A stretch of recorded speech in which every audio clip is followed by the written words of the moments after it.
उत्तर प्रदेश के मथुरा जिले में स्थित श्री वृंदावन धाम को कृष्ण जी की लीला स्थली माना जाता है, जहाँ भगवान कृष्ण, राधा रानी, नंद बाबा और गोकुलवासी कई साल तक रहे थे।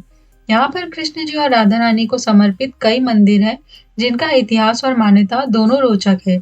इसके अलावा वृंदावन में ठाकुर जी को समर्पित भी कई मंदिर हैं। धार्मिक धार्मिक मान्यता के अनुसार वृंदावन में मौजूद ठाकुर जी की मूर्तियों को बनाया नहीं गया था, बल्कि सभी मूर्तियां स्वयं प्रकट हुई थीं।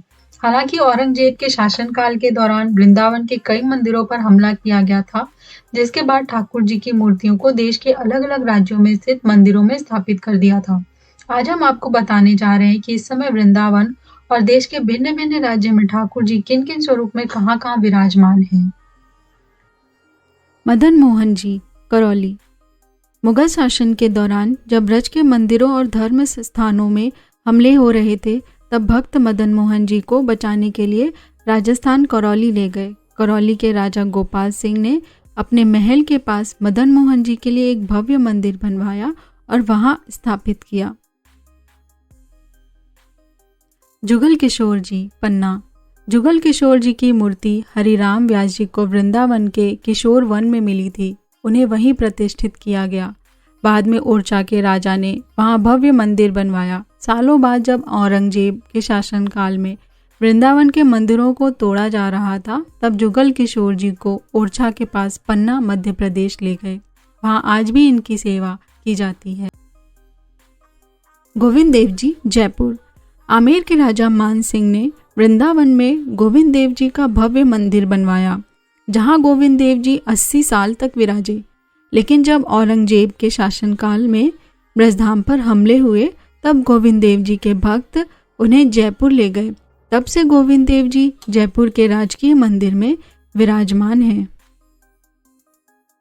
गोपीनाथ जी, जयपुर। गोपीनाथ जी की मूर्ति यमुना के किनारे वंशीवट पर संत परमानंद भट्ट को मिली थी, जिसे उन्होंने सेवा के लिए मधु गोस्वामी को सौंप दी थी। बाद में रैसल के राजपूतों में गोपीनाथ जी के लिए वृंदावन में मंदिर बनवाया गया। लेकिन औरंगजेब के शासनकाल में हो रहे आक्रमण के चलते गोपीनाथ जी को जयपुर ले जाया गया। तभी से गोपीनाथ जी जयपुर की पुरानी बस्ती स्थित मंदिर में विराजित हैं। राधा रमन, वृंदावन। श्री गोपाल भट्ट गोस्वामी को गंडकी नदी में एक शालिग्राम शिला मिली थी, जिसे वे वृंदावन ले आए और केशी घाट के पास एक मंदिर में उन्हें प्रतिष्ठित कर दिया। भक्तों के द्वारा शालिग्राम को वस्त्र धारण न करवा पाना और किसी दर्शनार्थी ने शालिग्राम को लेकर निंदा कर दी कि चंदन लगाए हुए शालिग्राम कढ़ी में बैगन पक रहा हो, ऐसे लगते हैं। यह सुन गोस्वामी जी बहुत दुखी हुए। लेकिन सुबह होते ही शालिग्राम से राधा रमन जी का दिव्य रूप प्रकट हुआ। मुगल हमलों के बाद भी वृंदावन में ये मूर्ति विराजमान रही और हमले के दौरान भक्त राधा रमन जी की मूर्ति को छिपा कर रखे। ये मंदिर आज भी वृंदावन में राधा रमन मंदिर के नाम से प्रसिद्ध है। राधा वल्लभ जी, वृंदावन। राधा वल्लभ जी की यह मूर्ति हरिवंश जी को दहेज में मिली थी, जिसे वृंदावन के सेवा कुंज में स्थापित किया गया और बाद में सुंदरलाल भटनागर जी द्वारा बनवाए गए लाल पत्थरों की पुरानी मंदिर में प्रतिष्ठित किया गया। मुगल हमले के दौरान राधा वल्लभ जी को राजस्थान ले गए। बाद में फिर मूर्ति को वृंदावन लाया गया और नवनिर्मित मंदिर में भगवान की स्थापना की गई।